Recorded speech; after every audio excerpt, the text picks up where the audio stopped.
Marfrig, con sus plantas de San Jorge y Villa Mercedes, potenciando su liderazgo en el desarrollo de la cadena de ganados y carnes, presenta al licenciado Ignacio Iriarte.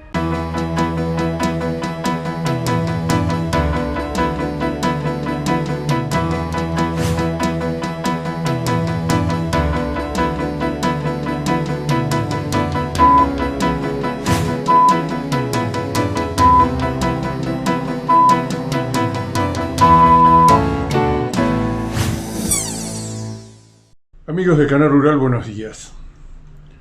Bueno, un mercado diferente para el consumo que para la exportación. Cada vez más claro esto, cada vez más claro que en el corto y mediano plazo la salida de la ganadería argentina es la exportación, que tiene una demanda enorme y tiene un consumo interno muy complicado, y estacionalmente en este momento sobreofertado por el feedlot. Ustedes saben que se ha venido llenando. En marzo tenía un nivel de ocupación de 1.400.000 cabezas, tocó un máximo en julio de 1.950.000. Ahora aparentemente ha empezado a bajar, pero ha empezado a no reponer, pero estamos todavía con una oferta muy alta de feedlot que se va a prolongar por varios meses, hasta noviembre, diciembre. Todos los años pega la vuelta, porque en los meses previos, o sea, a partir de ahora, la relación de compra-venta es prohibitiva, el feedlot lentamente va reponiendo menos de lo que vende, se va vaciando, y cuando llega el primer aviso es noviembre. Siempre resaltamos que en noviembre hay una suba de precios que es a cuenta de la suba de marzo-abril siguiente, y que es muy importante. Los últimos 3 años ha sido muy importante la suba de noviembre, pronosticada por los amigos Matarifes. El consumo interno tiene todavía varios golpes por sufrir. El primero, que lo estamos viendo recién ahora, que no han llegado las facturas, están empezando a llegar, el tema de la energía eléctrica. Para vastos sectores de la clase media, los que no están subsidiados, esto va a ser un golpe muy grande en su ingreso disponible. Una vez que saca la plata para las expensas, para los colegios, para el seguro, para la prepaga, para la electricidad, para el agua, una vez que todo esto se sincere o se acelere, como está pasando, bueno, que parezca mentira, queda menos ingreso disponible para alimentación.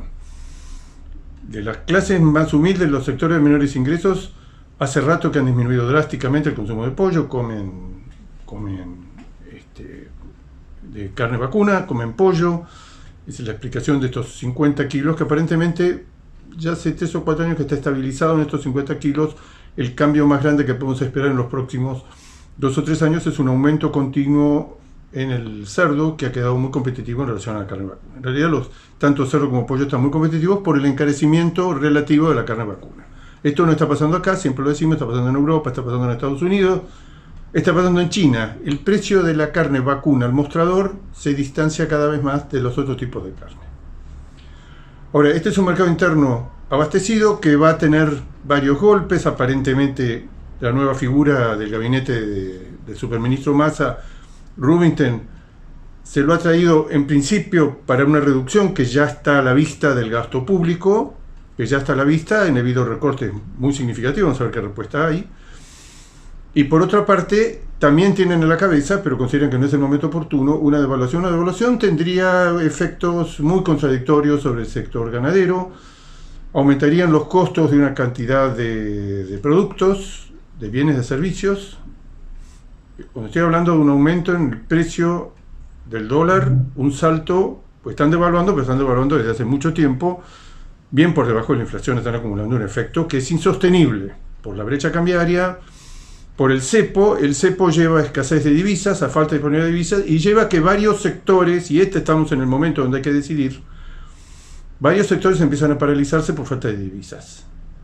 Y ahí se intervienen los sindicatos y dicen: señores, hagan algo, porque en nuestro sector, por falta de tal materia prima, por tal insumo, ya son menos la cantidad de horas trabajadas, no hay mercadería, no hay insumos, es imposible seguir así. El cepo, siempre pensamos que atrasan el tipo de cambio, exportan menos, no estimulan la exportación, pero por el otro lado van cerrando el cepo. El cepo tiene un límite que ya está apareciendo, que es que si las importaciones para muchos sectores caen por debajo de determinados niveles, se paraliza la actividad económica, y ya la respuesta de la sociedad es completamente diferente a decir está atrasado el tipo de cambio y hay que ajustarlo. Y el tema de la brecha, que es insostenible. Esto es insostenible, pero aparentemente en el corto plazo hay una decisión de no agregarle a la tensión inflacionaria que hay y a los efectos sociales que va a tener el aumento de la energía eléctrica, no aumentar dos cosas que saben que en algún momento lo van a tener que hacer, que es combustibles y sobre todo el tipo de cambio. El tipo de cambio va a actuar sobre toda la sociedad.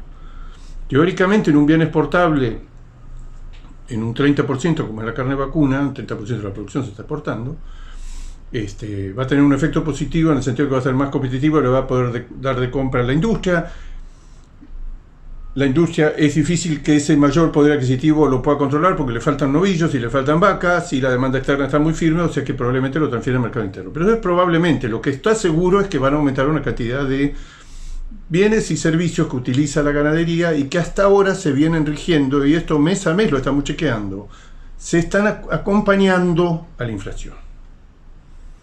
Hay algunos productos que no, el caso más conocido es el rollo de alambre, que ha subido muy por arriba de la inflación y muy por arriba del resto de los insumos ganaderos. Una hectárea de silo de maíz.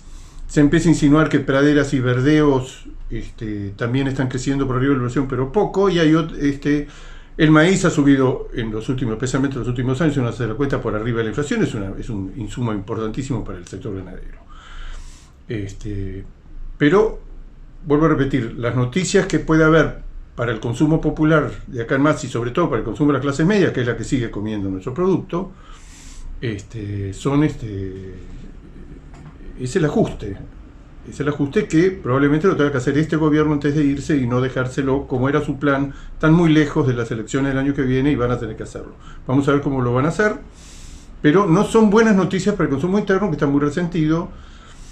Los precios de las categorías de consumo, novillito, vaquillona, el consumo más definido, tiene el juego por el lado de la demanda, de que la calle y la venta de carne está muy floja, pese a que está estabilizado el precio del mostrador, está prácticamente estabilizado hace 3 meses, pero por el lado de la oferta, hay mucha más carne que vender, que se destina casi exclusivamente al mercado interno. Estos son animales livianos que están saliendo del feedlot y que, vuelvo a repetir, van a salir por varios meses. Lo que se está verificando es la estacionalidad.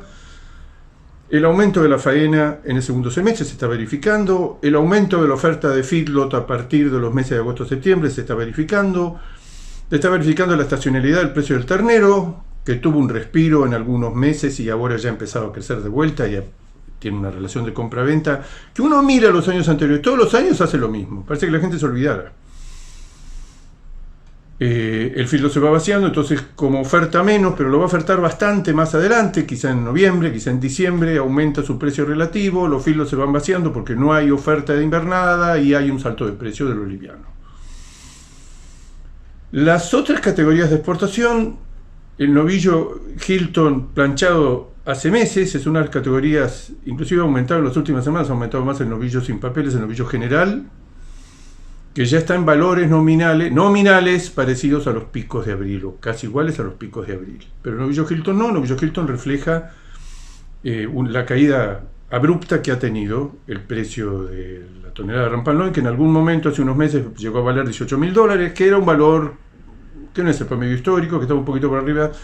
Y después vino otro fenómeno, que es la ola de calor extraordinario que afecta a Europa, extraordinaria, récord, calores récord. Lo peor del verano, creo que los italianos lo llaman el Ferragosto, pese a que hay menos oferta sudamericana, porque los números no cierran, pues ya pasó la época del cumplimiento, abril-mayo, hay menos oferta sudamericana, pero igual el precio del Hilton se está cayendo, y entre otros factores de la demanda concreta de los consumidores, que afectados por la ola de calor y demás, y afectados por un cambio muy fuerte de expectativas. Europa se la considera hoy la capital mundial de la recesión, el centro neurálgico de la recesión. Se ve que Estados Unidos y Japón tienen una mejor resistencia, se ve que China se ha metido en todo el problema a raíz del COVID, a raíz de la burbuja inmobiliaria, a raíz de la caída de la demanda por el resto del mundo por productos que produce, y por una dosis de escepticismo de China también está acompañando esto, que es claramente una recesión mundial. Pero el centro de todo eso es Europa, le agrega la hora de calor y le agrega un factor decisivo a la hora de explicar por qué el Hilton puede haber caído de 18 a 12.000.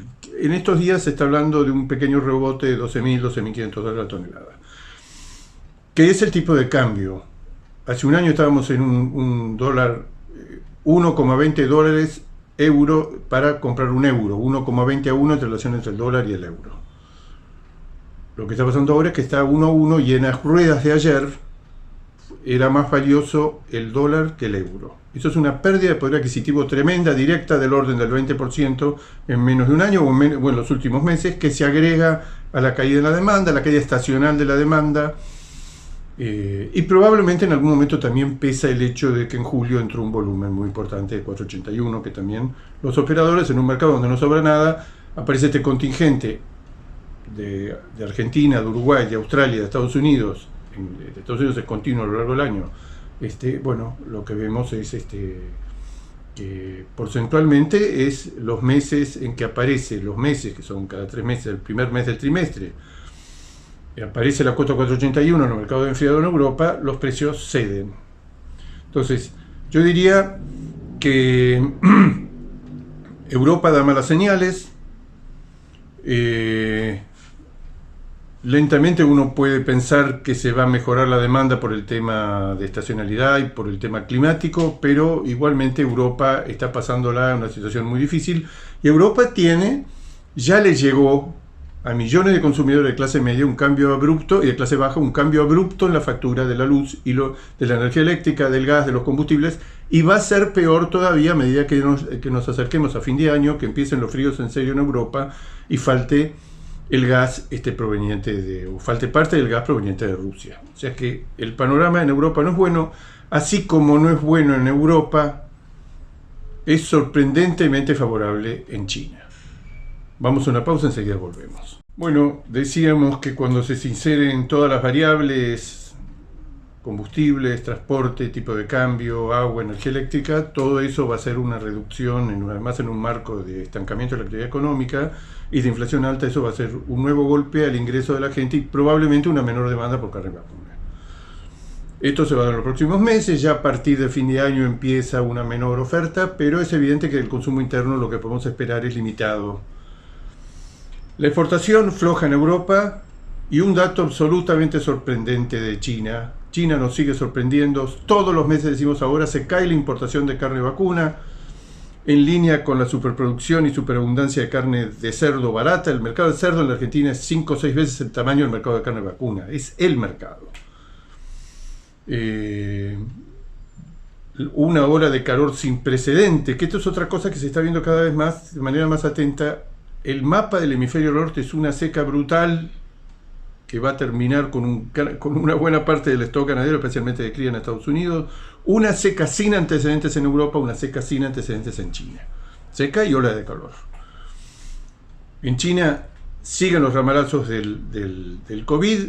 China ha desacelerado dramáticamente su actividad económica. Hubo algunos meses del segundo trimestre donde estuvo la actividad económica, después de 30 años de crecer a tasa china, estuvo por debajo del año pasado. Pero en este contexto tan difícil, todos los meses nos da una sorpresa a la hora de la importación de carne vacuna. En julio, la importación de carne vacuna fue récord en la historia.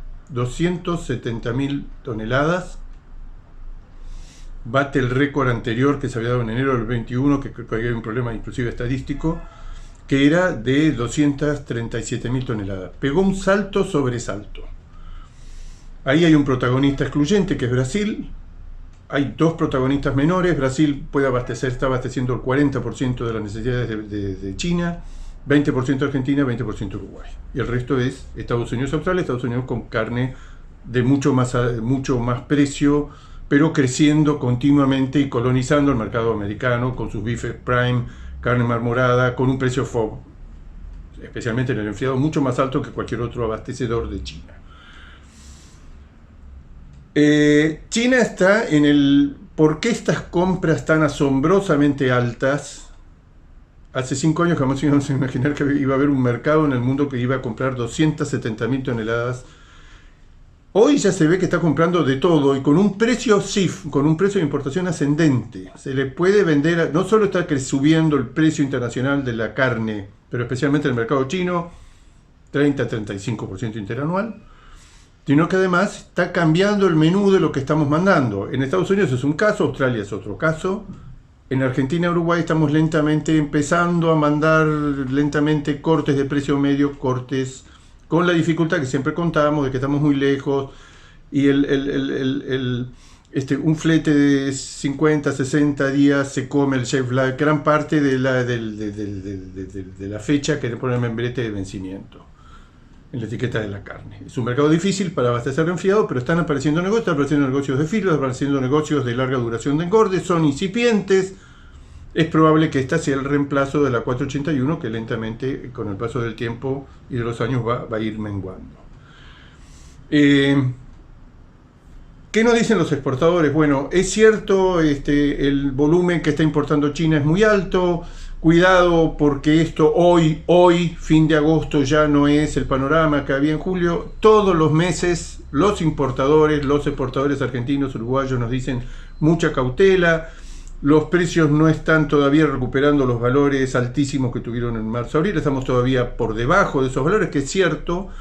Los valores han pegado un pequeño rebote en estas últimas semanas, pero los volúmenes son impresionantes. Y lo que uno observa, para anticiparse un poco qué va a pasar con China, qué datos de importación vamos a tener, le hemos tomado la mano a sumar lo que está exportando Brasil, lo que está exportando Uruguay, lo que está exportando Argentina, como de costumbre tarda un mes en conocerse, lo que está exportando Australia, lo que exporta Estados Unidos, lo sumamos y sabemos que eso va a ser la cifra de importación de China de septiembre, de agosto de septiembre. Las cifras de exportación desde los países sudamericanos, que proveen el 80% de la necesidad de China, siguen siendo muy altas, con lo cual los datos que vamos a tener en los meses próximos van a seguir siendo...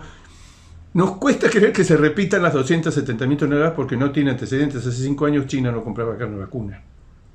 Irrelevante lo que compraba.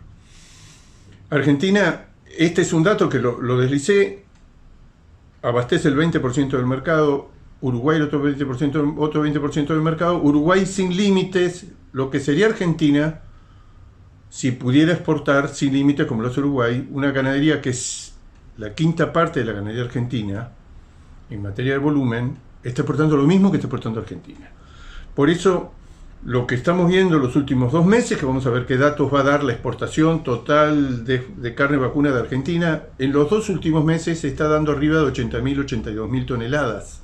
Está la trampa del hueso en el medio, pero si uno proyecta esas 82.000 toneladas que se repitieron 2 meses y que sorprendió al gobierno, que nos sorprendió a todos, uno lo proyecta anualmente, lo que uno puede decir es que con todos los límites y limitaciones y trampas y cupos que está haciendo el gobierno y con el atraso del tipo de cambio y con las retenciones y con los cortes prohibidos, el equivalente de mayo-junio anualizado son 970.000 toneladas. O sea que con el freno de mano puesto y con un gobierno que limita claramente por las buenas y por las malas las exportaciones, hay cupos, todo el mundo sabe el cupo para cada empresa que le corresponde, aún con los cupos y las excepciones y algo más que no vamos a decir, al final cuando se exporta, cuando vemos lo que Argentina está exportando sin ningún tipo de apoyo y con todos los límites posibles, es el equivalente a 1 millón de toneladas, con lo cual uno se pregunta, si Argentina estuviera actualmente liberada totalmente y sin ningún tipo de límites, aún con las retenciones, estoy poniendo sin cupos, sin límites, sin prohibiciones, esta cifra que ha trascendido, que algún empresario muy importante de la carne sorprendió hablando de 1.200.000 toneladas, bueno, pero si hemos llegado a 1 millón con todas las limitaciones posibles. El mercado claramente es China. China no tiene ventajas comparativas ni competitivas para producir carne vacuna. Lo cuento siempre, el novillo en pie en China internamente vale alrededor de $5 por kilo vivo. El precio mayorista de la carne está en el orden de los $9, $10, en suba, desprendiéndose en los últimos años, pese al volumen enorme de carne importada vacuna que está entrando, distanciándose del cerro cada vez más para arriba. Y el precio al mostrador está entre los $15 y $20 en los supermercados por kilo. O sea, China tiene, igual que el maíz, igual que sucede con el maíz, tiene un precio interno muy por arriba de los precios internacionales. Yo me animaría a decir en 60-70% por arriba, lo cual da un margen todos los proyectos en serio que se hacen de abastecimiento de parrillas, de restaurantes, industriales y demás en China, se hacen con carne importada. El abastecimiento de las ciudades costeras, que son las más importantes, las más pobladas, se hace con carne importada. O sea que las limitaciones, uno se pregunta cuál es el límite de lo que vamos a exportar a China, sabiendo que el resto de los mercados no acompaña Europa, no acompaña China, no acompaña Chile. Ahora, límite es nuestro. ¿Cuánto estamos decididos a exportar? Tampoco vamos a exportar 2 millones de toneladas. Pero es probable que si no hubiera interferencia alguna del Estado, es probable que las exportaciones se ubicarían en algún punto entre 1.100.000 y 1.200.000 toneladas, que el consumo interno bajaría a los 40, 42 kilos y que los precios de la hacienda serían mejores. Esto que vemos que las categorías que están más influenciadas por la exportación se defienden, suben, recuperan los precios máximos que en términos reales lograron hace 3 o 4 meses. Muy defendida la vaca estacionalmente no hay vaca y al mismo tiempo están las compras estacionales de China por el año nuevo, que estas compras van a durar por lo menos hasta mediados de noviembre. Y no digamos nada en este panorama si llega a llover, que para mí es un elemento importantísimo. Si uno ve el mercado internacional, primer tema, seguir con muchísimo cuidado, pero que es poco lo que vamos a agregar, la posibilidad de que China recupere por la fuerza Taiwán. Lo han dicho, Rusia lo avisó y un día lo hizo. Continuamente los analistas dicen, China no es que no lo va a hacer, lo que no se sabe es cuándo lo va a hacer. Eso sería un cambio en el mapa internacional del comercio de commodities muy significativo. El segundo tema es la casi inminente, porque lo consideran así los mismos australianos, de la entrada de la aftosa o la eventual entrada de la aftosa, que ojalá no suceda, de la aftosa a Australia.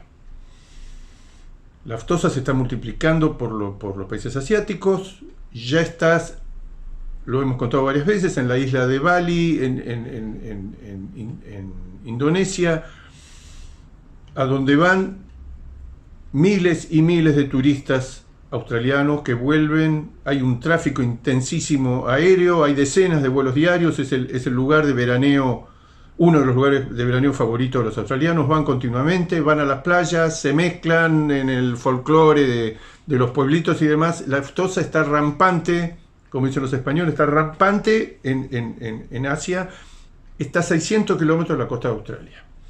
Si uno ve los titulares de los diarios, de los portales de ganadería de Australia, no hablan de otra cosa. Con esto que yo lo he contado ya, se recuerda que si se va a mantener el estatus de país sin vacunación, sin aftosa y sin vacunación, va a ser necesario usar intensamente el rifle sanitario. Y que el último antecedente que existe, cuando en Reino Unido apareció la aftosa hace 20 años, o hace 18 años, se sacrificaron entre ovejas, cerdos y vacunos 22 millones de animales. Es desproporcionado, pero es lo que le han elegido, y a Estados Unidos, si le llegan a entrar la aftosa, va a ser lo mismo. Entonces, lo que uno observa ese es el segundo tema, la eventual, que hasta ahora no ha sucedido, como no ha sucedido, y ojalá no suceda nunca, sería una hecatombe mundial, la invasión de China a Taiwán. Y el tercer tema que uno ve es el mapa en rojo por calor intenso y por falta de lluvias y por temperaturas sin antecedentes, sobre todo en China y en Europa, la repercusión que va a tener sobre el costo de los granos forrajeros, que aún no se ha expresado plenamente, y sobre la producción de carne también. Todo el hemisferio norte, uno ve un mapa de temperaturas y de lluvia, está en llamas. Nosotros no estamos mucho mejor, estamos esperando que se revierta esta situación, esta seca que tenemos acumulada, que no es de la gravedad de la que estamos viendo en el hemisferio norte. Ese no es un tema menor, ese es el tema más decisivo para seguir. Todos los que vuelven de Asia, todos los que vuelven de los congresos en el mundo, todos los Zoom que hacemos, todos los consultores dicen lo mismo: no hay carne en el mundo. Es una expresión muy general, y habría que diferenciarlo claramente, que cuando hablamos de carne estamos hablando de carne vacuna, porque pollo no hace otra cosa más que aumentar la producción mundial, Mientras haya disponible grano forrajero, se puede hacer producción de pollo de cerdo casi en cualquier lado, como lo demostraron los chinos, inclusive en edificios, olvidándose el terreno, edificios de 15, 20, 25 pisos, un criadero por estamento por piso. Un panorama razonablemente bueno para la exportación, tomando con cautela esta sorpresa extraordinaria las importaciones de China que se superan mes a mes, precios que recién se están recuperando, y en lo interno, bien la vaca, bien el novillo en estas últimas semanas, más flojo el novillo Hilton, extraordinario el toro y estacionalmente flojo por sobreoferta de ganado de feedlot el ganado liviano de consumo. Amigos del Canal Rural, será hasta el próximo jueves. Marfrig, con sus plantas de San Jorge y Villa Mercedes, potenciando su liderazgo en el desarrollo de la cadena de ganados y carnes, presentó al licenciado Ignacio Iriarte.